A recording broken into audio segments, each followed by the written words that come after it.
우리 모두가 행복해지는 삶을 꿈꾸면서 살아갑니다. 그래서 이번 특강 시리즈의 주제도 행복한 마음입니다. 오늘은 마지막 주제, 예수님 마음 담기라는 주제로 같이 말씀을 살펴보도록 하겠습니다. 이 시간 각자 스스로에게 한번 질문해 보시면 좋겠습니다. 속으로 나는 지금 행복한가? 한번 물어보세요. 나 자신한테 나는 지금 행복한가? 그리고 속으로 옆에 분한테 물어보세요. 지금 행복하세요? 한번 물어보세요. 우리 이렇게 행복하냐고 물어보면 여러 가지 대답이 나올 수가 있겠죠. 또 교회 아니니까 행복합니다 이렇게 대답하실 수도 있고, 또 행복하지 않은 마음으로 이 자리에 나오신 분들도 있습니다.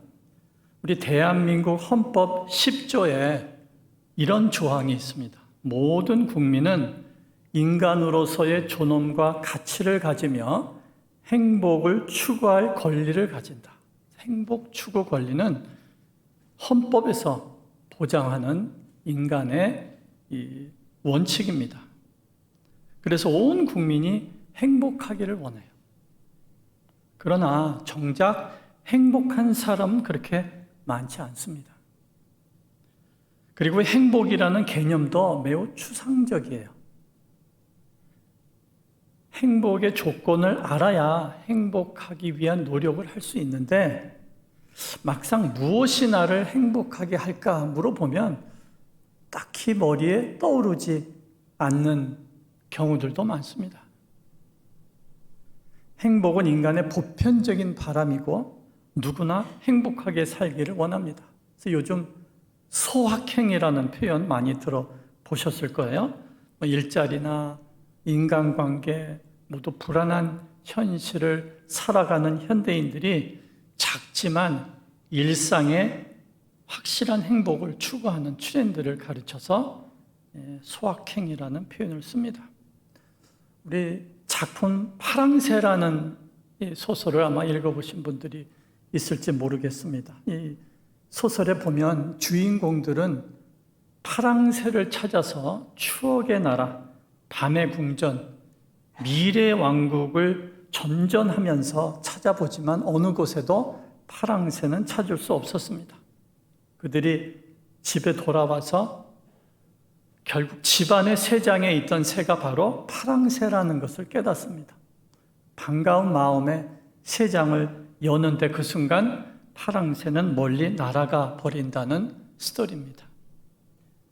우리가 행복이라는 파랑새를 찾기 위해서 세상 곳곳을 찾아 헤매고 이리저리 살피지만 결국 그 행복이 가까운 데 있고 또 그 행복이 잡으려고 하면 날아가 버리는 그러한 결말도 우리가 경험하기도 합니다. 정작 행복이 무엇인지 모르고 우리가 찾아 헤매고 있지는 않는가 하는 생각을 해보기도 합니다. 행복은 주관적인 감정이기 때문에 사람들이 느끼는 행복의 조건은 다 다를 수가 있습니다. 그런데 많은 사람들은 돈이 많으면 행복하다라는 응답을 합니다. 한국보건사회연구원에서 2019년에서 2021년까지 3년에 걸쳐서 한국인의 행복과 삶의 질에 관한 종합 연구를 했는데 그 보고서에 보면 행복의 조건의 1위가 돈이었어요. 돈이 있어야 행복하다는 답이 압도적인 비중을 차지했습니다. 돈이 중요하고 필요하지만 과연 돈이 행복의 절대적인 기준이 될까 하는 의아심이 생깁니다. 현대인들이 행복의 조건으로 돈을 두는 이유는 내가 돈 걱정하지 않고 살면 행복하겠다라고 답을 했습니다. 돈이 많으면 내가 돈으로 살 수 있는 즐거움과 재미를 누릴 수 있기 때문에 행복할 것이다 라고 또 답을 합니다. 돈이 많아서 먹고 싶은 거 다 먹고 사고 싶은 거 다 사고 가고 싶은 거 다 가고 이렇게 살면 행복하다고 생각을 합니다. 물론 돈이 주는 행복이 있습니다. 그러나 이 돈이 주는 행복에는 치명적인 단점이 하나 있는데, 우리가 돈으로 살 수 있는 즐거움은 많은 경우에 소모적인 특징을 가지고 있어요. 그래서 그 행복을 즐기고 나면 그 다음에는 남는 게 없어요.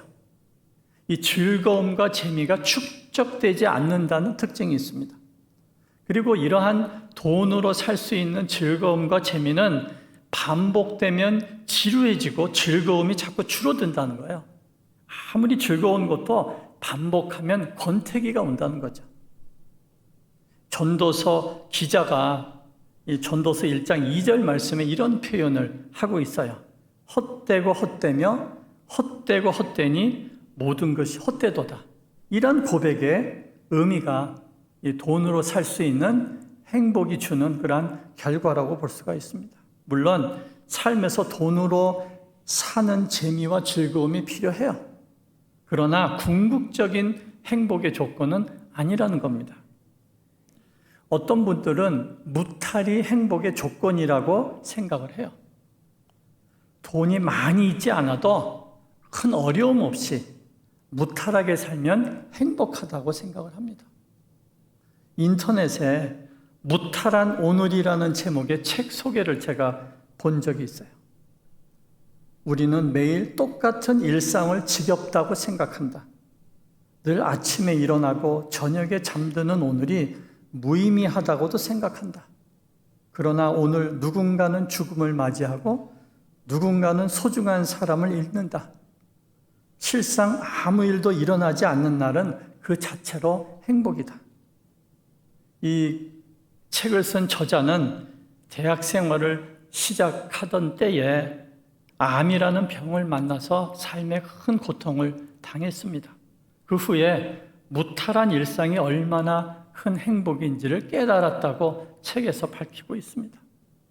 오늘 이렇게 우리가 건강하게 예배드리는 이 순간이 우리에게는 감사요 행복이라고 볼 수가 있어요. 그런데 문제는 무탈이 나의 소망사항이지만 이것도 쉽지 않습니다. 산다는 것은 피할 수 없는 크고 작은 문제와 고통의 연속이에요. 우리는 무탈한 삶을 기대하고 또 무탈한 삶을 바라지만 무탈한 삶이 오랫동안 지속되지는 않습니다. 조금 평안하다 싶으면 또 다른 일이 생기게 돼 있어요. 그것이 우리의 현실입니다. 나는 무탈을 원하지만 삶은 나를 무탈하게 내버려 두지 않습니다. 인생은 탈이 많은 거예요. 필연적인 우리 삶의 과정입니다. 인생은 필연적으로 어려움과 고통을 동반합니다. 여러분, 행복은 선택이라는 말이 있습니다. 이 말은 행복은 주어지는 것이 아니라 내가 선택하는 것이라는 거예요.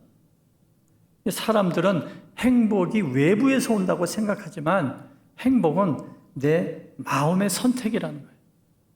여러분, 성경의 인물들이 행복하게 살았을까요? 어떻게 생각하세요? 성경이 기록된 믿음의 조상들, 하나님의 사람들이 행복하게 살았을까요? 이 세상의 기준으로 보면 행복하지 않았어요. 그분들은 무탈하지 않았습니다. 많은 역경, 많은 환난을 겪으면서 고통 속에 살았어요. 그리고 잘 살펴보면 삶의 즐거움과 재미를 그렇게 많이 누리지도 못한 것 같습니다. 눈에 보이는 세상만 보고 따지면 불행한 삶을 살았다고 말할 수가 있어요. 그러나 그 믿음의 선조들은 눈에 보이지 않는 세계를 보면서 믿음으로 살았기에 행복했습니다. 신앙인은 믿음으로 살 때 행복해요. 믿음으로 산다는 것이 무엇일까요? 믿음의 선택을 하면서 사는 거예요. 순간순간 믿음으로 산다는 것은 믿음의 선택, 영적인 선택을 하면서 사는 것을 의미합니다. 이 땅에서 영적인 가치를 추구하면서 사는 것, 이것이 믿음으로 사는 거예요. 당장의 즐거움도 우리를 물론 행복하게 합니다. 그러나 좀 더 지속적이고 주도적인 행복은 우리가 가치를 추구하는 삶을 살 때 가능한 거예요. 믿음의 가치, 영적인 가치를 추구할 때 우리가 진정한 행복을 누릴 수가 있습니다. 물질의 행복이나 무탈의 행복은 외부에서 오는 특징이 있습니다. 그러나 가치 추구의 행복은 비물질적이고 마음에서 오는 행복이에요. 그래서 가치 추구의 삶이 장기적인 행복의 방향입니다. 그러면 이렇게 한번 여러분에게 질문을 드리고 싶어요. 여러분이 중요하게 여기는 가치는 무엇입니까? 우리가 예수님의 마음을 담는다는 말을 하는데 예수님 마음을 담는다는 의미는 과연 무엇일까? 예수님의 마음을 담는다는 것은 예수님이 추구하는 가치를 내가 따라간다는 거예요. 담는다는 의미는 단순하게 머리로 동의한다는 뜻이 아니라 내 삶의 중심에 두고 추구한다는 의미입니다. 그래서 신자는 예수님의 가치를 추구할 때 행복해집니다. 예수님은 우리에게 자신을 따르는 사람들이 풍성한 삶을 살 것이라고 약속해 주셨습니다. 그래서 이 가치, value라고 이야기를 하는데 이 가치라는 뜻은 값어치 있고 힘 있는 뜻이라는 라틴어에서 유래됐습니다. 그래서 건강한 가치의 기준을 둔 삶은 값 있고 힘 있는 인생이 된다는 거죠. 행복한 인생이 된다는 거예요. 여러분, 우리가 다른 사람을 비하할 때, 욕할 때 하는 것 중 표현한 말이 가치 없는 인간이라는 표현을 쓰기도 해요. 이 가치 없는 인간이라는 말에서 알 수 있듯이 가치관에는 값어치라는 뜻이 있습니다. 그래서 가치 없는 인간이란 값어치 없는 인간이라는 말이에요. 그래서 우리는 누구나 가치 있는 삶을 선택할 수 있는 능력이 있습니다. 그러나 이 가치 지향적인 삶은 자동으로 이루어지는 것은 아닙니다. 우리가 올바른 방향을 정하면 그 방향으로 나아가는 힘이 있는 거죠. 가치라는 것은 무엇이냐? 우리 삶의 나침판과 같은 기능을 하는 거예요. 그래서 가치는 내 삶의 기준이 되고 원칙이 되는 거예요.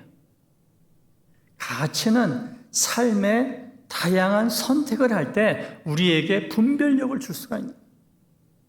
그리고 삶의 의미와 동기를 주는 것이 가치입니다. 여러분, 속도보다 방향이 중요하다는 말을 많이 쓰는데 우리가 아무리 빨리 달려도 방향이 잘못되면 달리는 것이 헛수고가 된다는 거죠. 그래서 우리가 영적 가치를 추구하는 그 방향을 가지고 있으면 우리의 삶이 하나님께로 더 가까이 나아가게 되고 그 가까이 나아가는 삶은 더 행복해진다는 거예요. 신앙생활이라는 것은 무엇일까요? 나의 가치가 성경적 가치로 변화되는 과정이 신앙생활이에요. 그리스도의 은혜로 거듭난 신자의 삶의 변화는 한마디로 가치의 변화라고 말할 수가 있어요. 그래서 우리가 신앙생활을 잘하는 사람은 성경적 가치를 삶 속에 잘 가지고 실행하면서 사는 사람. 성경 인물 가운데 모세가 행복했을까요? 모세가 행복한 삶을 살았을까요? 보는 사람의 입장에 따라서 다를 수가 있습니다. 그러나 성경을 보면 모세는 자신이 행복한 인생이었다고 평가했을 거라고 추측합니다.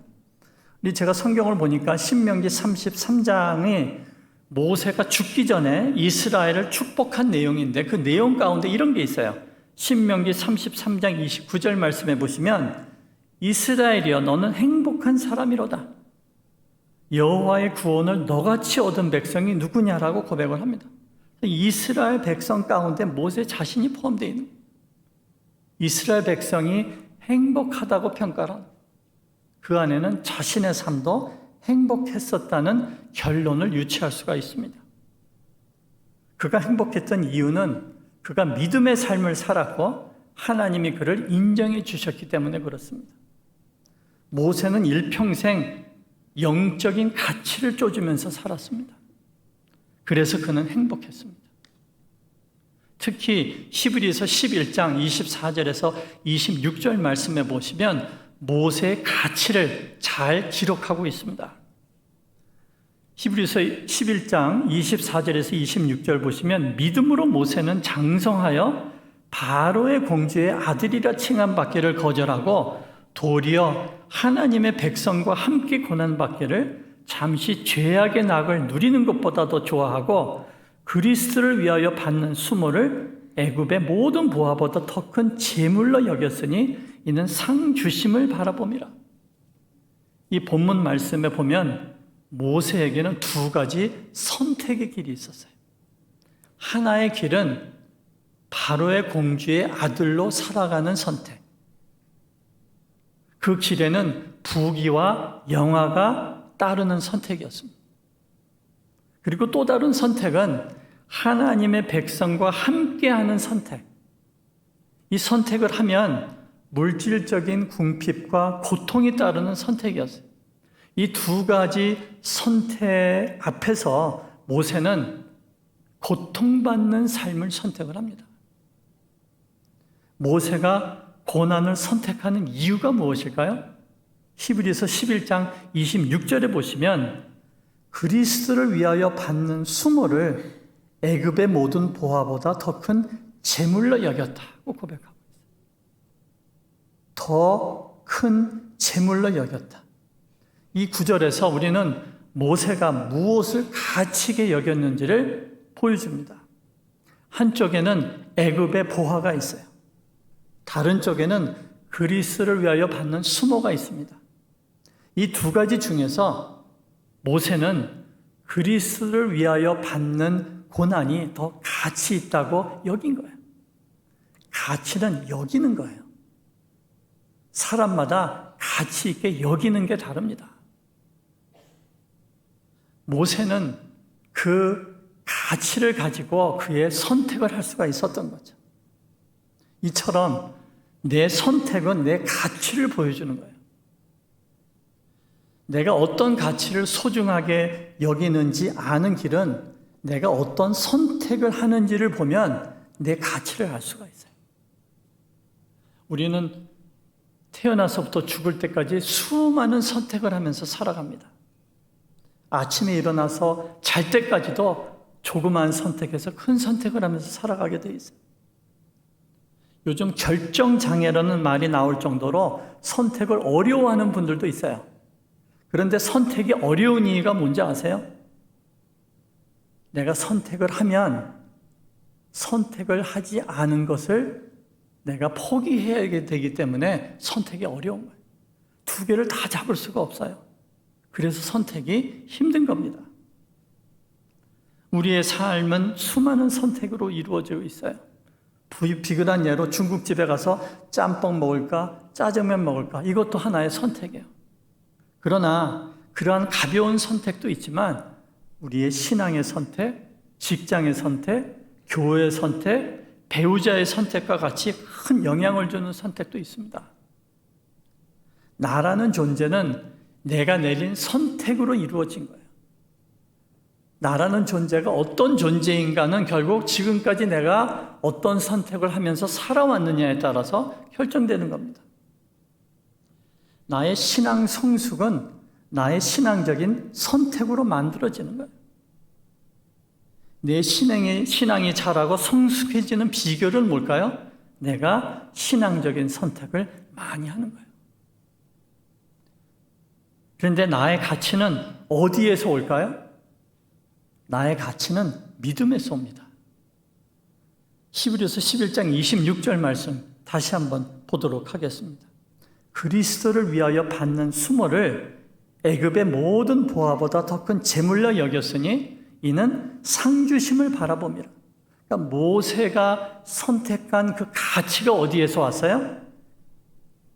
상주심을 바라봅니다. 눈에 보이지 않는 하나님, 눈에 보이지 않는 영원한 세계, 모든 우리의 삶을 다스리는 하나님을 향한 믿음에서 모세의 가치가 결정된 거예요.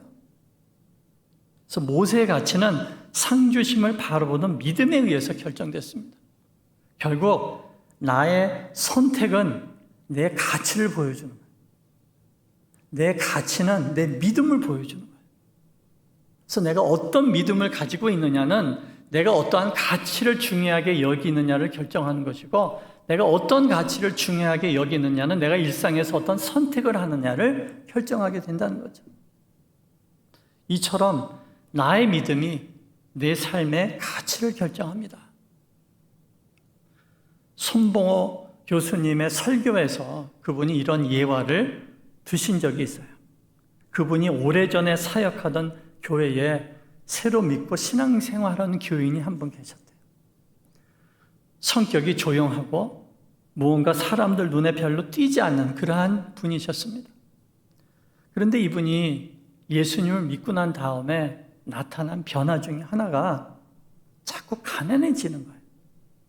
더 생활이 힘들어지는 거예요. 그래서 이분이 왜 그런 삶의 어려움이 있는지 한번 물어보고 나중에 알아봤더니 이분의 직업이 김포공항 세관원이었대요. 근데 지금은 그렇지 않지만 예전에는 세관원이 뇌물을 많이 받았다고 합니다. 그래서 굉장히 돈을 많이 벌었어요. 그래서 이분도 그 뇌물로 집도 사고 재산도 많이 축적을 했어요. 근데 이분이 예수를 믿고 난 다음에 더 이상 뇌물을 받을 수가 없는 거예요. 양심이 자꾸 걸리는 거죠. 그래서 뇌물을 받지 않으니까 오히려 동료들의 모함을 받아서 한직으로 밀려나게 되고 삶의 직장에서 어려움이 더 가중됐다는 거예요. 그래서 이분은 예수를 믿은 믿음을 가진 후에 이 사람의 가치관이 바뀐 거예요. 예전에는 뇌물을 받아서라도 내가 잘 사는 것, 이것이 이분의 가치관이었는데 예수를 믿고 난 다음에 믿음이 생기니까 돈보다 정직이 더 가치 있는 것이다. 돈보다 하나님 앞에서 내가 어떻게 사는 것이 더 가치 있는 것이다. 가치관이 바뀐 거예요. 그러니까 이분이 뇌물을 받는 선택을 할 수가 없는 거죠. 그래서 이분의 삶이 더 어려움이 오게 되고 직장의 불이익과 경제적인 손해를 감수하게 됐다는 거예요. 히브리서 11장 25절 말씀해 보시면 도리어 하나님의 백성과 함께 고난받기를 잠시 죄악의 낙을 누리는 것보다 더 좋아하고 라고 표현하고 있어요. 이 구절에서 가치를 좋아하고 라는 말로 표현합니다. 가치는 더 좋아하는 거예요. 내가 돈의 가치를 알고 있기 때문에 돈이 생기면 좋아요. 행복합니다. 돈이 생기면 콧노래가 나오는 거예요. 이것이 가치가 주는 행복이에요. 그래서 가치를 추구하는 삶이 행복해지는 겁니다. 예수를 믿고 따르는 신앙인들은 예수님의 가치를 따를 때 행복해지는 거예요. 그런데 예수님이 말씀하신 가치와 세상의 가치가 다른 거예요. 이것이 신앙생활의 딜레마입니다. 예수님을 구주로 고백한 후에도 내 안에 여전히 세상의 가치가 깊이 뿌리내려 있는 거죠. 그래서 내 안에 갈등이 생기는 거예요. 여러분, 신앙생활은 갈등의 연속입니다. 왜 갈등이 생길까요? 가치관이 충돌하기 때문에 갈등이 생기는 거예요. 신앙생활이 그래서 힘든 거죠. 그래서 신앙생활은 예수님의 가치를 나의 가치로 만드는 과정이 신앙생활이에요. 이 과정에서 내가 성숙해지고 행복해지는 것, 이것이 신앙생활의 비결입니다. 예수님이 약속하신 풍성한 삶은 내 안에 예수님의 가치가 뿌리내리면서 누릴 수 있는 행복이에요. 그래서 예수님의 마음을 담는 구체적인 방법은 예수님이 추구한 가치를 나의 가치로 만들고 내 삶 속에 적용하고 뿌리내리는 거예요. 자, 그러면 오늘 이 설교의 주제가 예수님의 마음 담기인데, 그럼 예수님이 보여주신 가치는 무엇일까요? 예수님의 내적 가치는 겸손이었어요. 그리고 예수님의 외적 가치는 섬김이었습니다. 이 두 가지 가치에 대해서 말씀을 드리고 오늘 이 설교를 마치도록 하겠습니다. 겸손이 무엇일까요? 잠언 9장 10절 말씀에 보시면 여호와를 경외하는 것이 지혜의 근본이라고 말씀하고 있어요. 여기서 경외라는 것은 우리가 이해하기가 쉬운 말이 아닙니다. 그래서 한 신학자는 우리는 경외를 하지만 하나님은 겸손을 보신다라는 말을 해요. 하나님을 경외하는 마음이 겸손이에요. 특히 겸손의 모범을 보이신 분은 예수님이십니다. 예수님은 하나님이시지만 영광의 보좌에 계시지 아니하시고 우리의 육신을 입고 이 땅에 오셔서 우리와 함께 거하시고 오히려 십자가에 못 박혀 죽기까지 철저하게 순종하신 예수님의 삶이었어요. 그것이 예수님의 겸손입니다. 이 겸손의 사전적 의미는 남을 존중하고 자기를 내세우지 않는 태도예요. 그리고 교만의 사전적 의미는 잘난 체 하고 뽐내고 건방진, 이게 교만의 사전적 의미입니다. 이게 우리가 흔히 생각하는 겸손과 고난의 개념이에요. 즉 우리가 생각하는 교만과 겸손은 사람들에 대한 태도예요. 사람들에게 내가 어떤 태도를 보이고 어떠한 대우를 하느냐, 이것이 그 사람의 겸손과 교만을 구분하는 거죠. 그래서 사람들에게 겸손하게 보이느냐, 교만하게 보이느냐, 이것이 중요한 거예요. 그러나 성경은 겸손과 교만의 차이를 사람에 대한 태도가 아니라 하나님에 대한 태도로 구분을 합니다. 교만의 핵심은 하나님 없이 살아갈 수 있다고 생각하거나 하나님 없는 것처럼 사는 것, 이것이 교만이에요. 단순히 사람에 대해서 자기를 높이는 것이 아니고 하나님을 경외하지 않고 의지하지 않는 것, 이것이 교만이에요. C.S. 루이스는 교만한 자는 항상 밑을 보고 있다. 밑을 내려다보느라 바빠서 자기 위에 계신 분을 제대로 쳐다보지 못한다라고 설명을 했습니다. 교만의 반대는 자기 비하나 자학이 아니라 하나님을 바라보지 않는 거예요. 위에 계신 하나님을 보는 것, 그분 앞에 서는 것, 그것이 바로 겸손입니다. 그래서 인간이 타락한 후에 자기 힘으로는 겸손할 수가 없어요. 수행으로도 안 됩니다. 아무리 학문을 쌓아도 겸손할 수가 없어요. 인간의 참된 겸손은 은혜를 받아야 가능하다. 은혜를 받고 코람되어 하나님 앞에서 살려고 애쓸 때 비로소 조금씩 겸손해질 수 있는 거예요. 겸손은 내가 고개를 떨구고 나는 부족해, 아무것도 아니야, 자신을 비하하는 사람이 아닙니다. 오히려 모든 것에, 모든 상황에 전적으로 하나님을 의지하는 사람이 겸손한 사람이에요. 그래서 교만은 독립이고 겸손은 의존입니다. 타락은 인간의 마음속에 하나님 중심성에서 자기 중심성으로 중심축을 옮긴 사건이에요. 그게 타락입니다. 타락의 인간 본성에는 교만이 있는 거예요. 하나님을 보지 못합니다. 교만의 또 다른 이름은 자기애라고 이야기해요. 자기애. 현대인의 병 중에 심각한 것이 자기애적 성격 장애라고 이야기해요. 자기밖에 모르는 거죠. 그래서 우리는 타락으로 말미암아 우리 속에 다 자기애적인 속성이 있습니다. 나 중심적이죠. 그래서 다른 사람과 끊임없이 비교하는 거예요. 비교해서 조금 잘났다고 생각하면 교만해지는 거예요. 못났다고 생각하면 열등감 느끼는 것. 이것이 우리가 가지고 있는 속성입니다. 그래서 평가에 예민한 거예요. 심리학에서는 다른 사람의 평가에 예민한 사람을 평가 불안, 또 사회 불안이라고 이야기해요. 우리는 다 이런 평가 불안을 가지고 살아요. 사람들이 나를 어떻게 평가할까? 사람들이 나를 어떻게 볼까? 이 불안이 우리 속에 누구나 있습니다. 그래서 교만한 사람은 평가에 예민한 거예요. 항상 다른 사람들에게 예민하고 신경이 곤두서 있습니다. 사람들이 나를 어떻게 볼까를 걱정하면서 살아가요. 그러나 겸손한 사람은 마음이 편합니다. 왜냐하면 그의 시선이 하나님께 있기 때문에 그렇습니다. 시선이 나에게 집중되는 게 아니에요. 시선이 하나님께 있습니다. 겸손은 내가 하나님이 아니라는 사실을 인정하는 것에서 시작하는 거예요. 겸손은 자신에 대한 올바른 관점에서 시작하는 거예요. 즉, 무한하고 오류가 없는 하나님 앞에서 나는 유한하고 실수하는 존재라는 인식에서 겸손이 출발하는 거예요.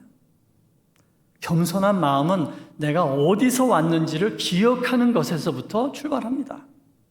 인간이라는 영어가 human이라는 표현을 쓰고 겸손은 humility라는 표현을 써요.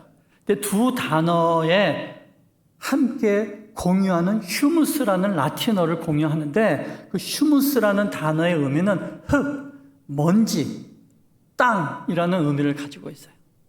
바꿔 말하면 겸손은 우리가 어디서 왔는지를 기억하는 거예요.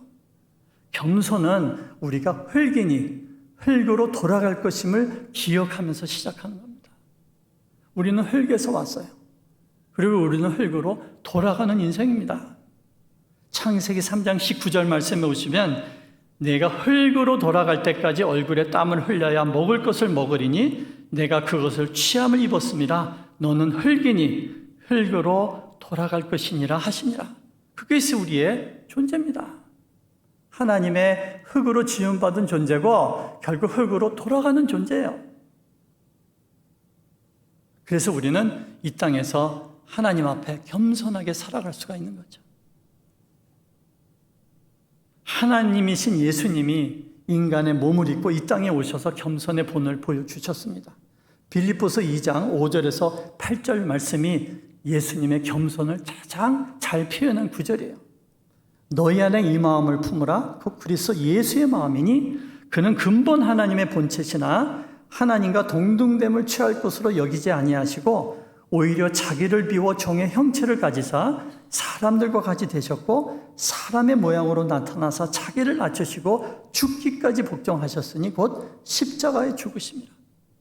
예수님은 완전한 자기 포기, 아버지의 뜻에 완전한 복종과 의존의 삶이 완전한 평강과 기쁨의 삶이라는 것을 이 땅에서 보여주셨어요.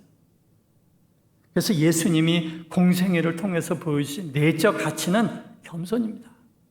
그래서 예수님의 마음을 닮아간다는 것은 뭐예요? 예수님의 겸손의 마음을 닮아가는 거예요. 그래서 성경은 겸손이 복을 받는 마음이라고 말씀하는 거예요. 야고보서 4장 6절 말씀에 보시면 하나님이 교만한 자를 물리치시고 겸손한 자에게 은혜를 주신다고 했습니다. 그리고 겸손은 신자의 마땅한 태도라고 말씀합니다. 에베소서 4장 2절 말씀에서 모든 겸손과 온유로 하고 오래 참음으로 사랑 가운데서 서로 용납하라 그랬어요. 종교개혁자 칼빈은 말하기를 우리의 가장 큰 대적은 세상도 아니고 마귀도 아니다. 우리가 싸워야 할 가장 큰 대적은 바로 우리 자신이라고 이야기합니다. 나 중심성을 버리고 하나님 앞에서 살려고 노력하는 자세, 이것이 겸손이에요. 이것이 예수님이 공생애를 통해서 보여주신 주님의 마음입니다. 그리고 두 번째로 겸손이 예수님의 내적 가치라면 예수님이 보여주신 외적 가치는 예수님의 섬김이었어요.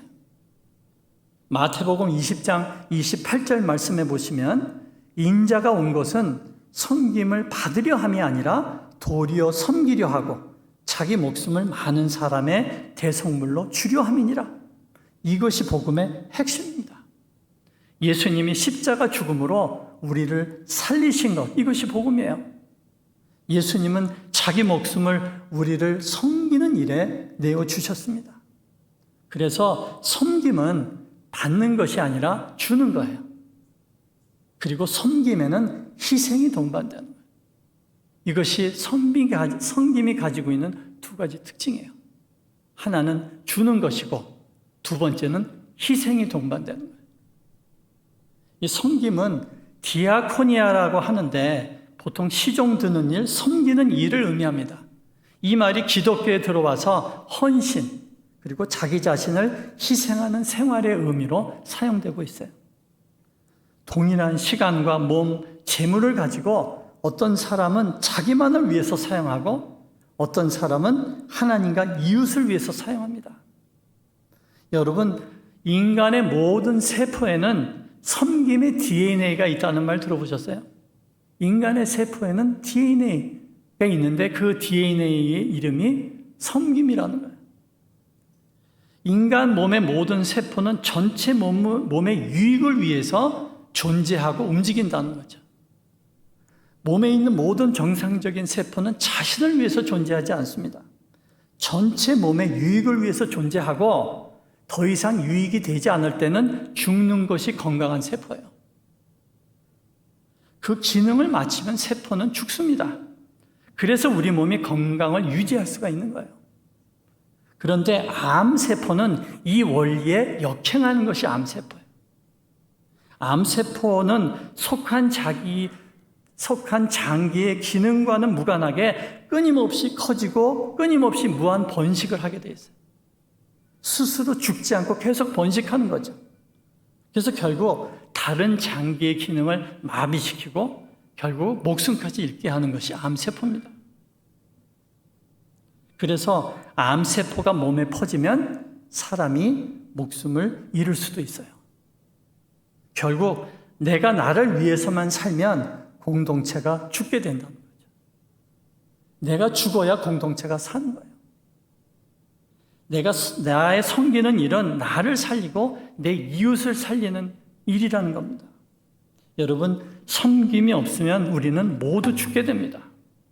이것이 하나님이 세우신 삶의 원리예요.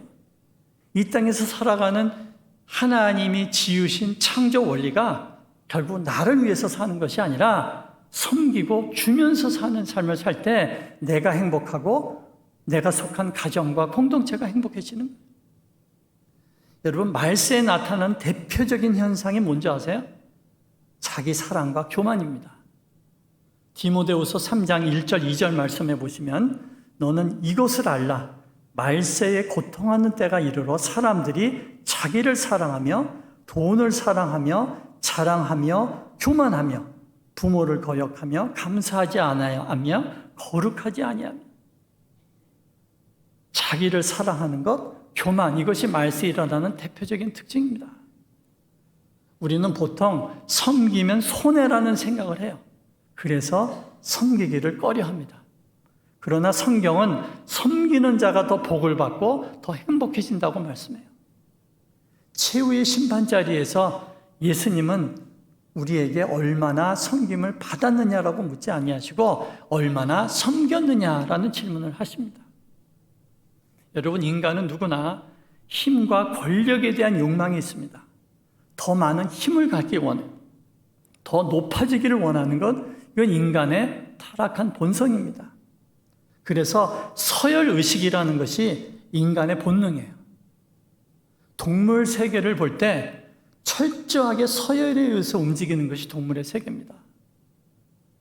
우리는 더 많은 힘, 더 많은 서열을 가지고 더 높은 서열을 가지고 더 많은 섬김을 받기 원하는 것이 우리의 본성이에요. 여러분, 성경을 보시면 예수님의 수제자였던 야고보와 요한의 어머니도 예수님한테 자씨 요한과 야고보의 서열을 높여달라고 부탁을 해요. 이것이 인간의 동일한 욕망입니다. TV를 봐도 최근에 시청률 대박이 났던 스카이 캐슬, 펜트하우스, 이러한 드라마의 공통점이 뭔지 아세요? 어떻게 위로 올라가느냐, 어떻게 힘과 권력과 수단과 방법을 가리지 않고 내가 힘을 얻느냐, 권력을 얻느냐, 어떻게 높은 데로 올라가느냐, 이것이 주제입니다. 그러나 예수님은 이러한 서열의식을 역수직 개념으로 설명을 하세요. 전통적인 섬김은 낮은 자가 높은 자에게 하는 행위예요. 그러나 예수님은 높은 자가 낮은 자를 섬기는 것을 본을 보여주십니다. 예수님은 세상의 전통적인 서열의식을 뒤집는 말씀을 하시는 거예요. 요한복음 13장 14절 말씀해 보시면 내가 주와 선생이 되어 너희 발을 씻었으니 너희도 서로 발을 씻어주는 것이 옳으니라. 하나님 나라는 우리가 사는 세상과 다른 가치와 다른 원리로 작동되는 것입니다. 그래서 우리가 십자가의 복음을 통해서 하나님의 자녀가 된 후에는 내 속에 영적 갈등이 생기는 거예요. 섬김 받기를 가치 있게 여기는 인간의 본능과 섬김을 가치로 여기는 주님의 가치가 서로 충돌하는 거예요. 섬김을 받아서 누리는 행복과 섬김으로 누리는 행복이 서로 충돌하게 되는 거죠. 그러나 예수님은 우리에게 섬김을 통한 행복을 약속하십니다. 예수님은 섬김의 가치를 삶을 통해서 우리에게 보여주십니다. 그래서 겸손과 섬김은 동전의 양면이에요. 겸손의 내적 가치를 추구하는 사람은 외적으로 섬김의 가치를 추구하는 사람이 된다는 거죠. 여러분, 섬김은 예배라는 의미가 있습니다. 회중이 모여서 하나님께 드리는 예배도 있지만 성도가 일상생활에서 섬기는 삶 자체가 예배라는 거죠.